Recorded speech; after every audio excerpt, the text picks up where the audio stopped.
इसलिए आज का दिन उस गौरवमयी यात्रा को याद करने का दिन है। इसके साथ साथ यह दिन ठहर कर सोचने का भी दिन होता है कि अपनी अब तक की यात्रा में हमने क्या क्या हासिल किया है, और यह हमारी अब तक की कार्य प्रणाली का विश्लेषण करने का भी यह दिन है। साथ ही यह एनालिसिस करने का भी दिन है कि भविष्य में हमारी राह क्या होनी चाहिए। साथियों, मैं देख पा रहा हूं कि वीडियो कॉन्फ्रेंसिंग के माध्यम से देश के अलग अलग क्षेत्रों से हमारे कई साथी जुड़े हुए हैं। अक्सर हम उद्घाटन के अवसर पर बड़ी बड़ी संस्थाओं का और बड़ी बड़ी एजेंसीज का नाम तो लेते हैं, परंतु ऐसे कई कर्मयोगी हैं जो पर्दे के पीछे रहकर काम करते हैं। किसी प्रोजेक्ट को पूरा करने में उनका योगदान भी बेहद महत्वपूर्ण होता है। इसलिए मुझे लगता है कि आज का दिन उनके योगदान को एक्नॉलेज करने और एप्रिशिएट करने का भी दिन है। साथियों, आज जम्मू कश्मीर, लद्दाख, सिक्किम, मिजोरम, अरुणाचल प्रदेश, पश्चिम बंगाल और राजस्थान में कई प्रोजेक्ट्स का उद्घाटन हुआ है। कहने को तो यह हम सारे फिजिकल इंफ्रास्ट्रक्चर हैं, लेकिन मैं इन्हें सिर्फ फिजिकल इंफ्रास्ट्रक्चर ही नहीं समझता। हमें जो सड़कें दिखती हैं, जो पुल दिखते हैं, वह सिर्फ दो स्थानों को जोड़ने वाले नहीं होते हैं, बल्कि वह लोगों के दिलों को जोड़ने वाले होते हैं। इन प्रोजेक्ट से राष्ट्रीय सुरक्षा को तो मजबूती मिलती ही है, साथ ही साथ यह प्रोजेक्ट इन सभी रीजन्स को इकोनॉमिक प्रॉस्पेरिटी को भी बढ़ावा देते हैं। ये तमाम प्रोजेक्ट इन क्षेत्रों में ट्रांसपोर्टेशन, टूरिज्म और इकोनॉमिक एक्टिविटी को बढ़ावा देंगे, जिससे निश्चित रूप से यहाँ के निवासियों की आय में वृद्धि होगी, उनकी क्वालिटी ऑफ लाइफ में भी इम्प्रूवमेंट होगा और इन क्षेत्रों में समृद्धि आएगी, यानी प्रॉस्पेरिटी आएगी। साथियों, मुझे बताया गया कि आज जिन इंफ्रा प्रोजेक्ट्स की शुरुआत की गई है, इनकी टोटल कॉस्ट लगभग 1900 करोड़ रुपए के आसपास की है। मुझे लगता है कि यह केवल उनकी नॉमिनल वैल्यू पर है। इसकी असली वैल्यू है वह तो हम आंक भी नहीं सकते। इन सड़कों के माध्यम से जब कोई बच्ची स्कूल जाएगी और अपना भविष्य बनाएगी, तो उसके इम्पैक्ट का आकलन भी हम नहीं कर सकते। इन ब्रिजेस के माध्यम से जब यहां एम्बुलेंसेज दौड़ेंगी और समय पर लोगों को इलाज होगा, उसकी वैल्यू को भी नहीं आंका जा सकता। जब इन सड़कों के माध्यम से विभिन्न संस्कृति के लोग आपस में जुड़ेंगे या फिर एक दूसरे से जो कुछ सीखेंगे, उसकी वैल्यू कोई भी आंक नहीं सकता है। जब इन टनल्स के माध्यम से यहाँ के किसानों द्वारा उगाए गए फूल, फल, सब्जियां इत्यादि दूसरे क्षेत्रों में आसानी से पहुंचेंगे, उसका जो आर्थिक और सामाजिक प्रभाव यहाँ के किसानों पर पड़ेगा, उसकी वैल्यू, उसकी कीमत कोई भी नहीं आंक सकता है। साथियों, मैं इन प्रोजेक्ट्स की डिटेल देख रहा था। मैंने देखा कि इनमें छोटे से लेकर बड़े रोड्स, टनल्स और ब्रिजेज हैं। कुछ मीटर से लेकर सैकड़ों किलोमीटर तक इनकी लंबाई है। हालांकि उनकी लंबाई से कोई खास फर्क नहीं पड़ता है। कोई पुल अगर छोटा है, कोई सड़क यदि छोटी है, तो इससे कोई खास फर्क नहीं पड़ता, क्योंकि दुनिया की लंबी से लंबी जो यात्राएं होती हैं, वह सिर्फ एक छोटे से रास्ते से ही शुरू होती हैं। इसलिए इन प्रोजेक्ट्स की कीमत, इनकी वैल्यू सिर्फ इस बात से नहीं आंकी जा सकती या फाइनेंशियली या फिजिकली कितना बड़ा प्रोजेक्ट है और यह कितना छोटा प्रोजेक्ट है। असल में इनकी असली कीमत इस बात से है कि यह कितने परिवारों को जोड़ रही हैं, कितने लोगों की संस्कृति को, उनके रहन सहन को आपस में करीब ला रही हैं, कितने लोगों की आर्थिक और सामाजिक समृद्धि, इकोनॉमिक और सोशल प्रॉस्पेरिटी में अपना यह योगदान दे रही है। यह प्रोजेक्ट लोहे, कंक्रीट या कोलतार से बनी हुई एक संरचना भर नहीं है, बल्कि यह एक कमिटमेंट है, यह एक प्रतिबद्धता है सीमावर्ती क्षेत्र के विकास का। यह एक रिजॉल्व है, यह एक संकल्प है बॉर्डर एरियाज में क्वालिटी इंफ्रास्ट्रक्चर बिल्ड करने का। यह एक दृढ़ निश्चयता का डिटर्मिनेशन है लोगों के दिलों को जोड़ने का। इसलिए मैंने कहा कि ये प्रोजेक्ट्स इनवैल्यूएबल हैं, इनकी कीमत का आकलन नहीं किया जा सकता। साथियों, प्राचीन काल से ही मार्ग मानव सभ्यता के विकास में बड़ी महत्वपूर्ण भूमिका निभाते आए हैं। मार्गों की महत्ता हमारे इतिहास में हमेशा से रही है। जब आप मानवता का इतिहास पलट कर देखेंगे तो आप ये पाएंगे कि ट्रांसपोर्टेशन रूट्स ने कितना इंपॉर्टेंट रोल प्ले किया है। इतिहास बताते हैं कि सिविलाइजेशन थ्राइव हुई तो उसके पीछे रूट्स और राजमार्गों का बहुत बड़ा योगदान रहा है। कला, साहित्य, संस्कृति और विज्ञान का प्रचार प्रसार एक क्षेत्र से दूसरे क्षेत्र तक इन्हीं के माध्यम से फैलता है। यदि मैं भारत के संदर्भ में बात करूं तो मुझे यहां के दो इंपॉर्टेंट रूट्स के नाम स्वाभाविक रूप से याद आ रहे हैं। आप शायद उत्तरापथ और दक्षिणापथ के बारे में जानते होंगे या सुना होगा। उत्तरापथ और दक्षिणापथ हमारे इंडियन सब कॉन्टिनेंट के डिफरेंट रीजन्स को एक दूसरे से जोड़ने वाले धागे की तरह है। आप सोचिए, हजारों साल पहले जब संचार के इतने तेज साधन नहीं थे, तब आइडियाज और कल्चर, विचार और संस्कृति एक जगह से दूसरी जगह कैसे पहुंचते थे।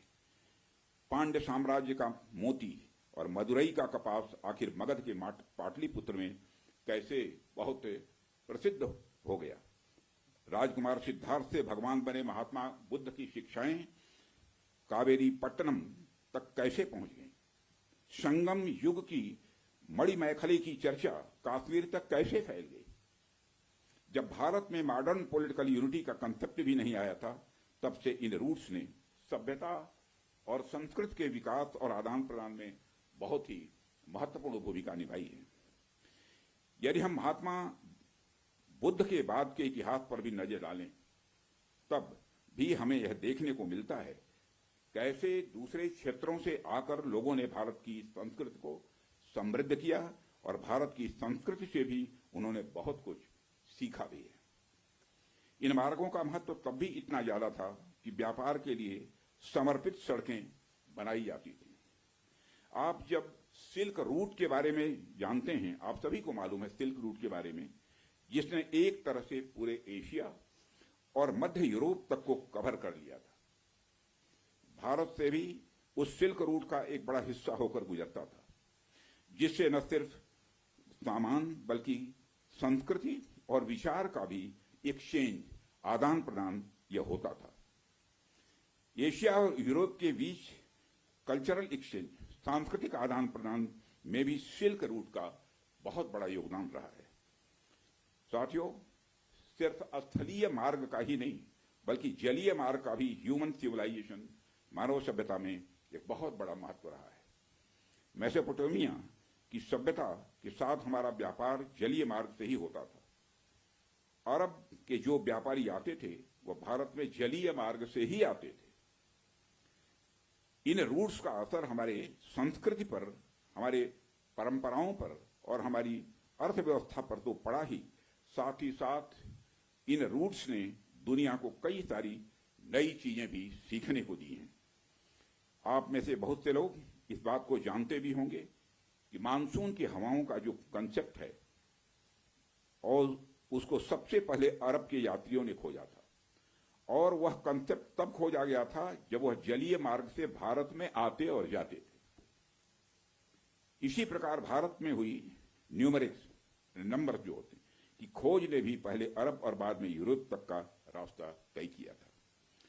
साथियों, प्रधानमंत्री जी के नेतृत्व में जब से हमारी सरकार आई है, तब से हमारे प्रधानमंत्री का इस बात पर विशेष ध्यान रहता है कि सीमावर्ती इलाकों का कैसे अधिकतम विकास किया जाए। यह बताने की जरूरत नहीं है कि कैसे सीमावर्ती इलाकों को लंबे समय तक उसको उपेक्षित किया गया, कैसे एक लंबे समय तक वहां पर अच्छी क्वालिटी के इंफ्रास्ट्रक्चर को छोड़िए, एक बेसिक क्वालिटी के भी इंफ्रास्ट्रक्चर को भी नहीं पहुंचाया गया। परंतु आज स्थितियां बदली हैं। आज सीमावर्ती क्षेत्रों में safe, secure and vibrant land borders को इंश्योर करने के लिए हमने वाइब्रेंट विलेज इनिशिएटिव भी प्रारंभ किया हुआ है। देश भर में सड़कों के निर्माण की यदि मैं बात करूं तो आज हम प्रतिदिन लगभग 35 किलोमीटर सड़कें बना रहे हैं, प्रतिदिन 35 किलोमीटर सड़कें बना रहे हैं। इसके अलावा भी हम बड़े स्तर पर कनेक्टिविटी को बढ़ावा दे रहे हैं। स्थितियां पहले की तुलना में कुछ इस प्रकार बदली हैं कि मुझे आए दिन बीआरओ के किसी न किसी कार्यक्रम में आकर सड़कों का, ब्रिजेस का, टनल्स का और ऐसे सैकड़ों प्रोजेक्ट्स का उद्घाटन करने का अवसर मिलता रहता है। साथियों, रक्षा मंत्री के रूप में मुझे बीआरओ द्वारा किए गए कामों को नजदीक से कई बार देखने का अवसर भी मिला है। पिछले कुछ वर्षों में मैंने देखा है कि कैसे बीआरओ ने बॉर्डर एरियाज में इंफ्रास्ट्रक्चर डेवलपमेंट के मामले में क्रांति ला दी है। बीआरओ ने जो काम किया है वह न केवल राष्ट्रीय सुरक्षा के लिए आवश्यक है, बल्कि दूर दराज के क्षेत्रों की अर्थव्यवस्था को बढ़ावा देने में भी यह सहायक सिद्ध हो रहा है। पिछले 4 वर्षों में ही आज के 50 नए प्रोजेक्ट्स के इनॉग्रेशन सहित बीआरओ ने 13,743 करोड़ रुपए के कुल इन्वेस्टमेंट के साथ 456 इंफ्रास्ट्रक्चर प्रोजेक्ट्स को सफलतापूर्वक पूरा किया है। इसके लिए मैं बीआरओ को बधाई देता हूं। साथियों, बीआरओ की काम की क्वालिटी भी मैं कह सकता हूं ये वर्ल्ड क्लास की है, जिसका एक प्रमुख उदाहरण सेला सुरंग है, जिसका उद्घाटन पिछले वर्ष ही हमारे प्रधानमंत्री जी ने किया था।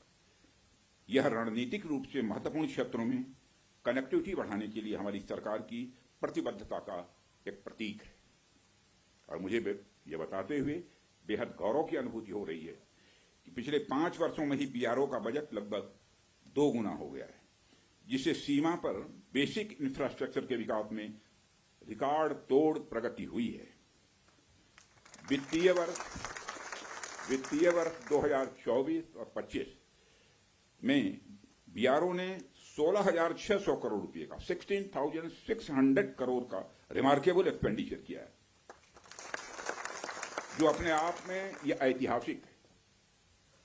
साथियों, बीआरओ ने खुद को सबसे चुनौतीपूर्ण और सुरक्षा के सेंसिटिव एरियाज में भी बेसिक इंफ्रास्ट्रक्चर के विकास के लिए एक प्रमुख एजेंसी के रूप में अपने को स्थापित किया है। छत्तीसगढ़ के नक्सल प्रभावित क्षेत्रों में भी बीआरओ महत्वपूर्ण सड़क प्रोजेक्ट का सफलतापूर्वक निर्माण इस समय कर रहा है। आप सब तो जानते ही हैं कि जहां कोई नहीं पहुंचता वहां तक जाने वालों को ट्रेल ब्लेजर कहते हैं। बीआरओ के मामले में भी मैं यह कह सकता हूं, जहां तक आम सड़कें नहीं पहुंचती वहां बीआरओ पहुंचता है। यानी बीआरओ हमारे देश का रियल ट्रेल ब्लेजर है। जिस कठिन भौगोलिक ज्योग्राफिकल टेरेन जिसे बोलते हैं में आप सब काम करते हैं, जिन कठिन परिस्थितियों में आप सब काम करते हैं, अपने आप में यह बहुत ही प्रेरणास्पद है। हाई एल्टीट्यूड रीजन्स में एक्सट्रीम वेदर, लो ऑक्सीजन लेवल्स और बहुत ही कठिन काम करने की स्थितियां जहां रहती हैं, ऐसे में आप काम करते हैं। लद्दाख की ऊंची बर्फीली ऊंचाइयों पर से लेकर अरुणाचल प्रदेश के बीहड़ भूभागों तक बीआरओ के जवान लास्ट माइल तक कनेक्टिविटी सुनिश्चित करने के लिए काम करते हैं। और हमारे अरुणाचल प्रदेश के यहां पर हमारे केंद्र में जो मंत्री हैं श्री किरण रिजिजू जी, वो जानते हैं। जब मैं इनसे पूछता था कि आप लोग कन्वेंसिंग कैसे करते हैं चुनाव के दौरान में, तो जब उसकी चर्चा करते हैं तो सचमुच हम लोग तो इधर रहने वाले लोग कल्पना भी नहीं करते। कई बार इन्हें सब जीरो टेम्परेचर, लैंडस्लाइड्स और अवलांच का भी सामना करना पड़ता है। इन सारी विपरीत परिस्थितियों के बावजूद बीआरओ हमारे राष्ट्र के सीमावर्ती क्षेत्रों में बुनियादी ढांचों को मजबूत करने के लिए पूरी तरह से प्रतिबद्ध है। और यह वास्तव में आपका मोटो, ध्येय वाक्य जो है, कनेक्टिंग प्लेसेस कनेक्टिंग पीपुल, यानी स्थान को जोड़ने का मतलब होता है लोगों को आपस में जोड़ना। साथियों, मैं यहां दोहराने की जरूरत नहीं समझता हूं कि बीआरओ का सबसे बड़ा रोल उसका रणनीतिक रोल है, स्ट्रेटेजिक रोल है। आज की जो परिस्थितियां हैं उसको ध्यान में रखते हुए तो यह रोल और भी महत्वपूर्ण हो जाता है। ऐसे में आपको यानी बीआरओ को हमेशा अपनी पूरी तैयारी रखनी होगी। आने वाले किसी भी इवेंट के लिए हमें तैयार रहना होगा और हमें यह सुनिश्चित करना होगा कि हमारी तैयारियां युद्ध स्तर की हों। और इसे मैं कुछ उदाहरणों के साथ आपको बताना चाहूंगा। जैसे आप मान लीजिए कि आपके पास बेहद तेज गति से चलने वाला कोई व्हीकल है, कोई गाड़ी है, लेकिन उसकी स्पीड के हिसाब से कोई सड़क आपके पास नहीं है। ऐसे में फिर उस गाड़ी का कोई मतलब नहीं रह जाता है। हमारे पास कितने भी बड़े टैंक्स या आर्मर्ड व्हीकल क्यों न हो, लेकिन यदि सही समय पर सही स्थान तक वह नहीं पहुंच पा रहे हैं तो उनका कोई महत्व नहीं है। यदि हम नए नए फाइटर प्लेन्स अपने बेड़े में शामिल करें, लेकिन हमारे पास एयरबेस की अच्छी फैसिलिटी न हो, तो उनका कोई महत्व नहीं रह जाता है। हमें जब भी मॉडर्नाइजेशन की बात हम करते हैं, हम जब भी डेवलपमेंट एक्टिविटीज पर ध्यान देते हैं, तो हम एक सर्टेन एजम्पशंस के साथ ऐसा करते हैं। हमारे कुछ डिफाइंड पर्पसेस होते हैं जिनको ध्यान में रखकर हम कोई भी डेवलपमेंट एक्टिविटी करते हैं। जैसे यदि हमारा कोई फाइटर प्लेन अपने बेस के अलावा किसी सड़क पर उतरता है, तो उसके सड़क पर उतरने मात्र से ही उसकी क्षमता कई गुना बढ़ जाती है, क्योंकि अब उसके पास बेस के साथ साथ सड़क के रूप में भी एक विकल्प मौजूद है। ऐसे में उस फाइटर प्लेन को अपनी हर छोटी मोटी जरूरत के लिए बेस पर वापस नहीं जाना पड़ेगा। इसलिए हम हमारी आर्म फोर्सेस की हर जरूरत के लिए न्यू जनरेशन इंफ्रास्ट्रक्चर बिल्ड करें। यह समय की आवश्यकता है, यह समय की मांग है। मुझे पूरा विश्वास है कि बीआरओ इस आवश्यकता के अनुरूप पूरी तरह से तैयार है। साथियों, एक रक्षा मंत्री के रूप में और इसके पहले एक गृह मंत्री के रूप में मुझे बीआरओ द्वारा निर्मित सड़कों पर यात्रा करने का कई बार सुखद अनुभव भी मिला है। उन अनुभवों के आधार पर मैं यह कह सकता हूं कि जिस हाई क्वालिटी की सड़क आप लोग बनाते हैं वह अद्भुत है। वह सड़कें इतनी सुंदर होती हैं कि उस पर चलते हुए आदमी कई बार अपनी मंजिल तक भूल जाए। मैं तो देशवासियों से यह भी कहना चाहूंगा, यदि आपको बिना मंजिल की यात्रा का आनंद लेना है, लेकिन पर्वतीय क्षेत्रों में, मैं मैदानी क्षेत्रों की बात नहीं कर रहा हूं, पर्वतीय क्षेत्रों की बात कर रहा हूं, यदि आपको बिना मंजिल की यात्रा का आनंद लेना है और पर्वतीय क्षेत्रों में, तो आप बीआरओ की बनाई हुई सड़कों पर निकल पड़िए। आपको जो आनंद आएगा उसे आप कभी भूल नहीं पाएंगे। और मैं यह सिर्फ कहने के लिए नहीं कह रहा हूं, बल्कि बहुत सोच समझकर यह बात मैं कह रहा हूं। जब भी आप बीआरओ द्वारा निर्मित सड़कों पर जाएंगे तो जाहिर सी बात है आप सीमावर्ती इलाकों के लोगों से मिलेंगे, उनसे बातचीत करेंगे, आप वहां के कल्चर, वहां के अन्य जो परंपराएं हैं, प्रथाएं हैं, उनको पहचानेंगे और इससे कहीं न कहीं आपको एक ऐसी यात्रा का अनुभव मिलेगा जिसे आप जिंदगी भर याद रखेंगे।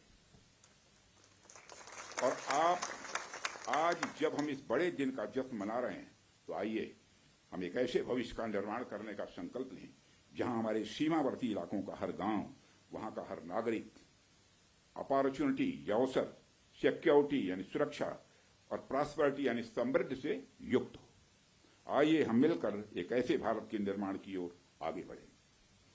साथियों, जहां इस देश के सबसे विकसित इलाके में और इस देश के सीमावर्ती इलाकों में कोई अंतर न हो, असल मायने में हम तभी 2047 तक एक विकसित राष्ट्र का निर्माण कर पाएंगे। इसी आशा और विश्वास के साथ मैं अपनी बात को समाप्त करता हूं और अंत में एक बार मैं फिर आप सभी को बीआरओ के स्थापना दिवस की ढेर सारी हृदय से बधाइयां देता हूं। आप सबका बहुत बहुत धन्यवाद। और आप एक बार बोलिए, भारत माता की गुड।